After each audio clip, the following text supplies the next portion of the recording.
সুধী বৈষ্ণব ভক্তবৃন্দ, ভক্তিপূর্ণ প্রণাম রইল আপনাদের চরণে। আশা করি সকলে ভালো আছেন।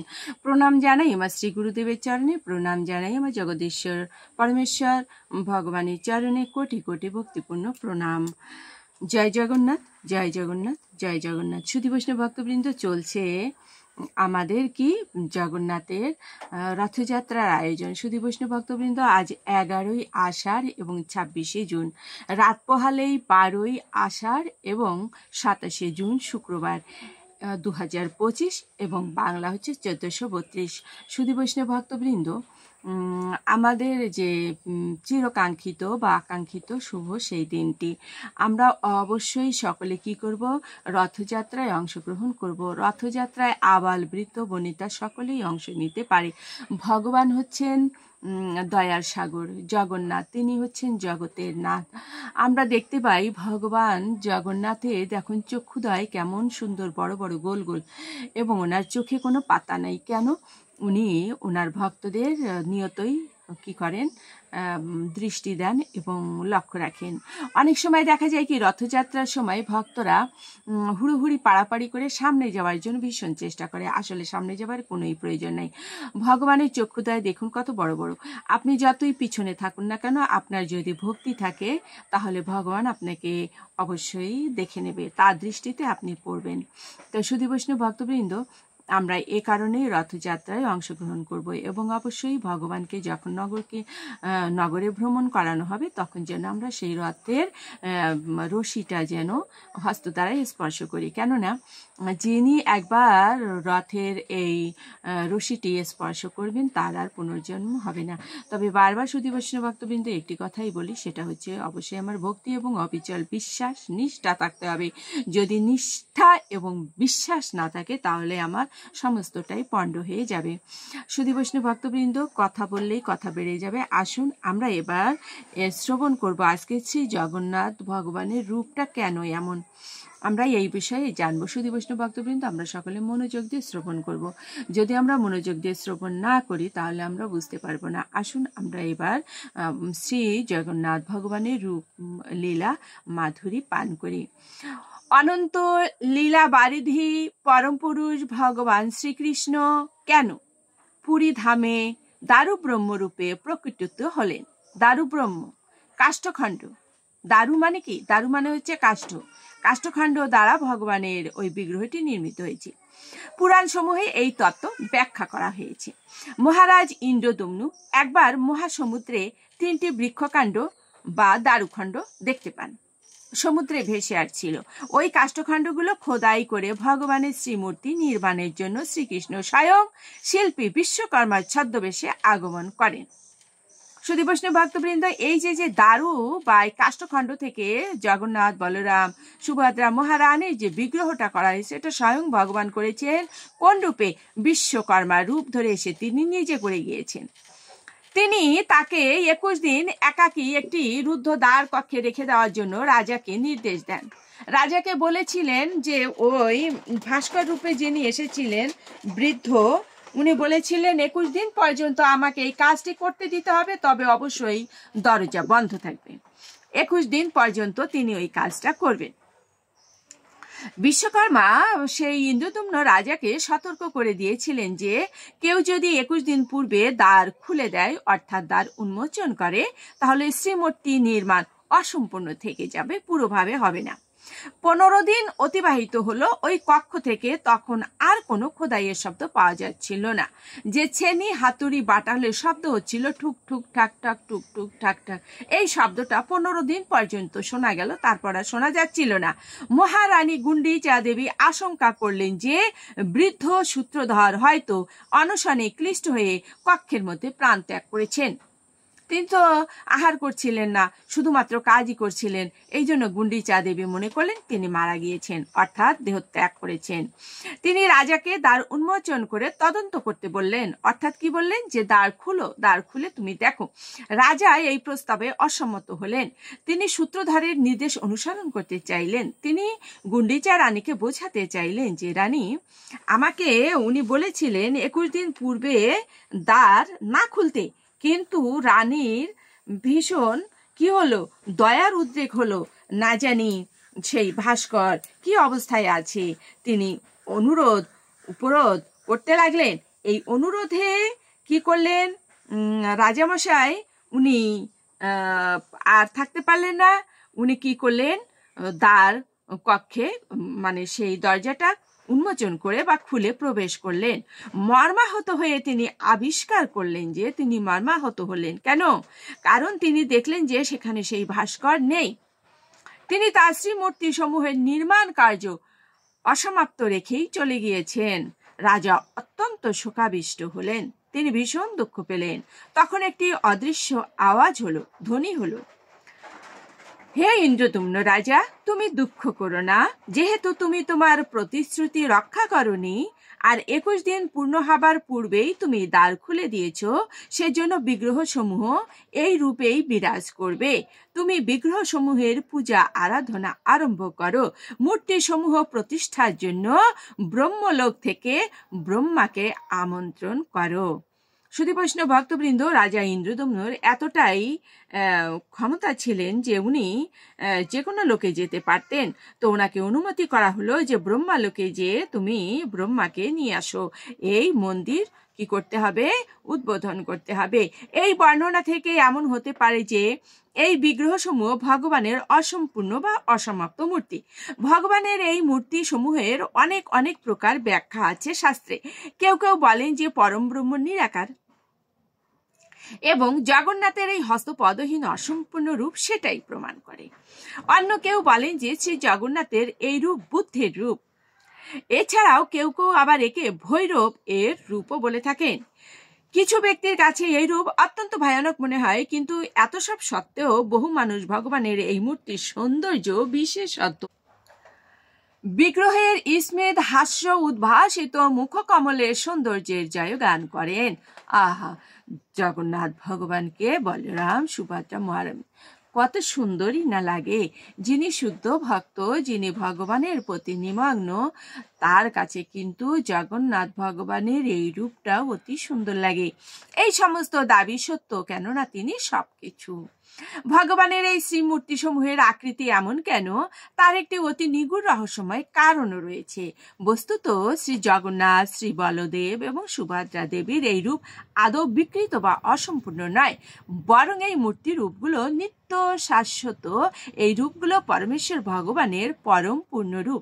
এমন নয় যে রানী মহারাজ ইন্দ্রদুম্নকে কালপূর্ণ হবার পূর্বেই দ্বার খুলতে বাধ্য করেছিলেন বলে ভগবান এমন রূপে প্রকটিত হয়েছেন। আসলে ভগবান এই রূপেই আসবেন, তো এ কারণেই প্রাণীর মনেও একটু দয়ার উদ্রেক হলো, আর ইন্দ্রদুম্ন রাজাও ভুল করে দ্বারকক্ষ খুলে ফেললেন। প্রকৃতপক্ষে ভগবান ইতিপূর্বে তার ভক্তগণের কাছে তার এই দিব্য সুন্দর সর্বোত্তম রূপ প্রকট করেছিলেন। শ্রী জগন্নাথ করুণা পরবশ হয়ে ব্রহ্মাণ্ডের সকল জীবকে উদ্ধার করার জন্য, সুধী বৈষ্ণব ভক্তবৃন্দ, আমাদের এখানে মনোযোগ দেবার একান্ত প্রয়োজন। শ্রী জগন্নাথ করুণা পরবশ হয়ে, অর্থাৎ দয়া করে, তিনি ব্রহ্মাণ্ডের সকল জীবকে উদ্ধার করবার জন্য, প্রত্যেককে তার দর্শন দান করবার জন্য তিনি এই রূপটা গ্রহণ করেছিলেন। ভগবান ও ভক্তদের মধ্যে এই প্রীতি বিনিময়, প্রেম বৈষ্ণবগণ উপলব্ধি উপভোগ করেন এবং তারা নির্মুক্ত ভগবত লীলা আস্বাদন করেন। যেখানে ভগবান কেন জগন্নাথ রূপে প্রকটিত হলেন তার প্রকৃত কারণ বর্ণনা করা হয়েছে। মথুরা ত্যাগ করে যখন ভগবান শ্রীকৃষ্ণ তার 16,108 জন স্ত্রী সহ দ্বারকায় বাস করতে থাকেন, এমন সময় মহিষীগণ অর্থাৎ রানীরা সকলেই ছিলেন অত্যন্ত সুন্দরী এবং তারা পরম প্রীতি ও যত্ন সহকারে ভগবানের সেবা করতে থাকেন। যদিও মহিষীগণ তাদের প্রভুকে প্রযত্নে যথাসাধ্য সেবা করতেন, তবুও শ্রীকৃষ্ণ সর্বদাই বৃন্দাবনের ধ্যান করতেন। তিনি নিরন্তর ব্রজবাসীদের কথা, বিশেষত গোপগোপীদের কথা স্মরণ করতেন এবং তিনি তার তীব্র ব্যাকুলতা সহকারে তাদের সঙ্গে তার লীলাবিলাসের কথা স্মরণ করতেন। বৃন্দাবন বিরহ কখনো কখনো শ্রীকৃষ্ণকে সবকিছুর প্রতি উদাসীন মনে হতো। এইটি তার মহিষীদের অত্যন্ত বিব্রত ও উৎকণ্ঠিত করত। দ্বারকায় রানীরা ভাবতেন, কেন এমন হচ্ছে? আমরা এত সুন্দরভাবে প্রভুর সেবা করা সত্ত্বেও কেন তিনি সর্বদাই বৃন্দাবনের কথা বলেন এবং নিরন্তর বৃন্দাবন স্মরণ করেন? তারা দেখছেন প্রভু শ্রীকৃষ্ণ প্রায়ই তার নিদ্রিত অবস্থায় স্বরবে অর্থাৎ সশব্দে তিনি কি বলেন? রাধে রাধে রাধে, গোপী গোপী বলে তিনি যেন বলতে থাকেন। মহিষীগণ ভগবানের বৃন্দাবন লীলা জানার জন্য কৌতূহলী হয়ে উঠলেন। কি আছে সেই বৃন্দাবনে, কি এমন লীলা যা আমাদের প্রভু ভুলতে পারেন না? কিন্তু আমাদের প্রিয় স্বামীর শৈশব লীলা, যখন তিনি শিশুরূপে বৃন্দাবনে লীলা করেছেন, সেই লীলা কথা কে আমাদের বলতে পারবে, যা আমরা জানতে পারবো এবং জানার পরে আমরা বুঝতে পারবো যে কেন তিনি বৃন্দাবন লীলার প্রতি এতটা আকৃষ্ট। তারা জানতে পারলেন যে মাতা রোহিণী ভগবানের বৃন্দাবন লীলা প্রত্যক্ষভাবে দর্শন করেছেন এবং তাদের মহাসৌভাগ্য যে তিনি এখন দ্বারকায় বসবাস করছেন। একদিন সকল মহিষীগণ কৌতূহল চিত্তে রোহিণী দেবীর কাছে গিয়ে কৃপাপূর্বক ভগবানের কৈশোর যৌবন লীলা তাদেরকে বলার জন্য রোহিণী দেবীকে আহ্বান করলেন। মাতা রোহিণী উপলব্ধি করলেন যে রানীগণ ভগবানের ব্রজলীলা শ্রবণের জন্য আগ্রহী হয়েছে। তিনি বললেন, বাস্তবিকই শ্রীকৃষ্ণের ব্রজবিলাস লীলা অনন্য, অনুপম, এতই বিশিষ্ট এই লীলা যে স্বয়ং শ্রীকৃষ্ণ এই লীলা মহিমা শ্রবণ করে এর প্রতি আকৃষ্ট হয়ে পড়েন। আমি আপনাদের কাছে ওইসব অপূর্ব বিস্ময়কর ব্রজলীলা বর্ণনা করতে পারি, কিন্তু একটি শর্তে। আমি যখন এইসব লীলা কাহিনী বর্ণনা করব তখন কৃষ্ণ বলরাম যেন শ্রবণ করতে না পারে। যদি তারা শ্রবণ করে তাহলে বড় আকারের সমস্যার সূচনা হবে। একবার কৃষ্ণ ও বলরাম দ্বারকায় সুধর্ম সভাগৃহে একটি সভায় যোগদানের জন্য গমন করলেন। তখন শ্রীকৃষ্ণের সকল মহিষীগণ তাদের অনুপস্থিতির সুযোগ গ্রহণ করলেন। তারা সকলে একটি প্রশস্ত কক্ষে সমবেত হয়ে রোহিণী মাতাকে শ্রীকৃষ্ণের শৈশব লীলা বর্ণনা করার অনুরোধ করলেন। ওই দুই ভাই কৃষ্ণ বলরাম যাতে এই বর্ণনা শ্রবণ করতে না পারে সেটা নিশ্চিত করবার জন্য মাতা রোহিণী সুভদ্রা দেবীকে দ্বাররক্ষীর সেবা গ্রহণ করতে বললেন। ঠিক হলো, তিনি ওখানে কৃষ্ণ বলরামের আগমন হলে রোহিণী মাতাকে ইঙ্গিতে জানিয়ে দেবেন। এখন সবকিছুই প্রস্তুত। সমস্ত মহিষীগণ প্রবল আগ্রহে উত্তেজনা নিয়ে রোহিণী মাতাকে ঘিরে বসলো সকলে। সুভদ্রা সেই প্রশস্ত কক্ষে দ্বারে কি করছে? দুই হাত বিস্তার করে কি করলো? দ্বার রোধ করে দাঁড়িয়ে আছেন, কেউ যাতে ভিতরে প্রবেশ করতে না পারে, বিশেষত কৃষ্ণ আর বলরাম। রোহিণী মাতা আনন্দিত অন্তরে ব্রজ বৃন্দাবনে শ্রীকৃষ্ণের শৈশব লীলা বর্ণনা আরম্ভ করলেন। সেই বর্ণনা ছিল পরম প্রীতিকর, শ্রবণ রম্য এবং দিব্য ভাব উচ্ছ্বাসে পূর্ণ। মহিষীগণ অচ্ছিন্ন মনোযোগে শ্রবণ করতে লাগলেন, কোনো দিকে মন নাই। এই সেই কৃষ্ণ লীলা শ্রবণ করছেন, বৃন্দাবন লীলা। তারা রোহিণী মাতার মুখ নিঃসৃত ব্রজ বিলাসের কথা, রূপ সুধামৃত ধারা তাদের কর্ণের দ্বারা পানে এতই নিমগ্ন হয়ে পড়লেন, তাদের বাহ্যজ্ঞান বিলুপ্ত হয়ে গেল।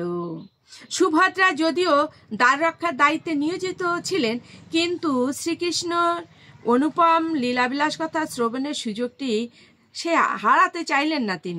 তিনি হাত দুটো প্রসারিত করে রেখেছেন ঠিকই, কিন্তু কর্ণ রয়েছে তার কোথায়? ওই যে রোহিণী মাতা যে বৃন্দাবন লীলা বলছেন। আর এইভাবে শ্রবণে নিমগ্ন হওয়ায় দ্বারকায় মহিষীদের মতোই তারও বাহ্যজ্ঞান লোপ পেয়ে গেল। কৃষ্ণ বলরাম সবাই যোগদান করে সেখানে ব্যস্ত থাকলেও তারা বুঝতে পারলেন যে মাতা রোহিণী তাদের বৃন্দাবন লীলা কথা বর্ণনা করছেন। ওই কথা শ্রবণের জন্য সুতীব্র লালসায় অভিভূত হয়ে তারা হঠাৎই সভাগৃহ পরিত্যাগ করে সেই স্থানের দিকে ধাবিত হলেন যেখানে রোহিণী দেবী ও রানীগণ সমবেত হয়েছিলেন। যখন তারা দ্বারে পৌঁছালেন তখন তারা দেখলেন যে সুভদ্রা কক্ষদ্বারে পাহারার দায়িত্বে দাঁড়িয়ে আছেন। কৃষ্ণ বলরাম সুভদ্রার উভয় পাশে দাঁড়ালেন এবং তৎক্ষণাৎ তারা মাতা রোহিণীর বর্ণনা শ্রবণে নিমগ্ন হলেন। অর্থাৎ কৃষ্ণ বলরামও শ্রবণ করছেন, সুভদ্রা মহারানীও শ্রবণ করছেন। সুভদ্রা ব্রজকথা শ্রবণে সম্পূর্ণ তন্ময় হওয়ায় তার বাহ্য চেতনা বিলুপ্ত হয়েছিল। সেজন্য তিনি ভগবান শ্রীকৃষ্ণ ও বলরামের উপস্থিতি একটুও বুঝতে পারলেন না। তারা তিনজন এইভাবে লীলা শ্রবণের দ্বারা ভাবাবিষ্ট হয়ে পড়লেন। তখন তাদের দিব্য দেহে মহাভাব বিকার লক্ষণ প্রকটিত হতে শুরু করলো। কি পরম অদ্ভুত দিব্য সুন্দর লীলা! ব্রজবাসীগণের কি অবর্ণনীয় স্নেহ প্রেম! ব্রজবাসীদের অদ্ভুত প্রীতি প্রেম বৃহ শ্রবণে বিস্ময়াভিত হয়ে তারা কি করছে, দিব্য অঙ্গ ভাব তরঙ্গ পরি আপ্লুত হলো। ভাবাতিশয্যবশত তাদের নয়ন ক্রমশ বড় বিস্ফারিত হতে শুরু করলো। তাদের হস্তপদ দেহের মধ্যে সংকুচিত হলো। এইভাবে হস্তপদাতির সংকোচন হওয়ায় কৃষ্ণ বলরাম এবং সুভদ্রার কলেবর কুর্মা আকৃতি ধারণ করলো। ঠিক সেই সময় নারদ মুনি উপস্থিত হলেন। নারায়ণ নারায়ণ করতে করতে অনেক দূর থেকে তিনি কৃষ্ণ বলরাম ও সুভদ্রার এই অদ্ভুত ভাবমণ্ডিত রূপ দর্শন করতে পেরেছিলেন। যখন তিনি তাদের নিকটবর্তী হলেন, তখন কৃষ্ণ বলরাম ও তাদের ভগ্নী সুভদ্রার বাহ্য চেতনা ফিরে এলো। তাদের দেহ স্বাভাবিক আকার ধারণ করলো। তারা তাদের মহাভাব সংবরণ করলেন, যা তাদের এই বিশেষ রূপের অভিব্যক্ত হয়েছিল। নারদমণির দিব্য আনন্দ উল্লাসে দু বাহু তুলে নৃত্য করতে লাগলেন। তিনি বললেন, আমি দর্শন করেছি, আমি দর্শন করেছি। আপনারা আমার কাছ থেকে এটি গোপন করার চেষ্টা করছেন। হে প্রিয় প্রভু, আমি আপনার অনেক আশ্চর্যজনক দিব্য রূপ সৌন্দর্য দর্শন করেছি, কিন্তু আমি এমন অনুপম সুন্দর রূপ কখনো দর্শন করিনি। আমি বিনীতভাবে প্রার্থনা করছি যে আপনাদের এই দিব্য শুভরূপ এই ধরনীতে অর্থাৎ এই পৃথিবীতে কোথাও প্রকট করুন, যাতে প্রত্যেকেই আপনার এই সবচেয়ে বিশিষ্ট সর্বোত্তম মহাভাব প্রকাশ রূপ দর্শন করতে পারে।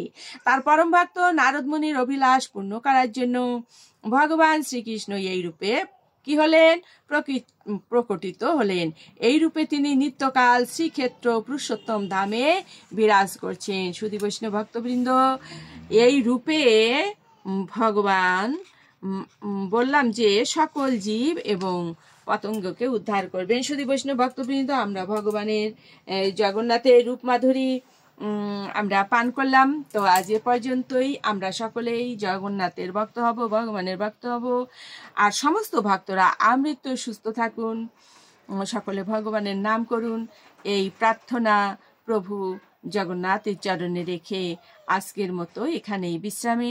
আবার দেখা হবে সামনের ভিডিওতে। সুধী বৈষ্ণব ভক্তবৃন্দ, সকলে ভালো থাকবেন। জয় জয় শ্রীপুরী ধাম কি জয়, জয় জয় শ্রীপুরী ধাম কি জয়, জয় জয় শ্রী জগন্নাথ বলভদ্র সুভদ্রা মহারানী কি জয়।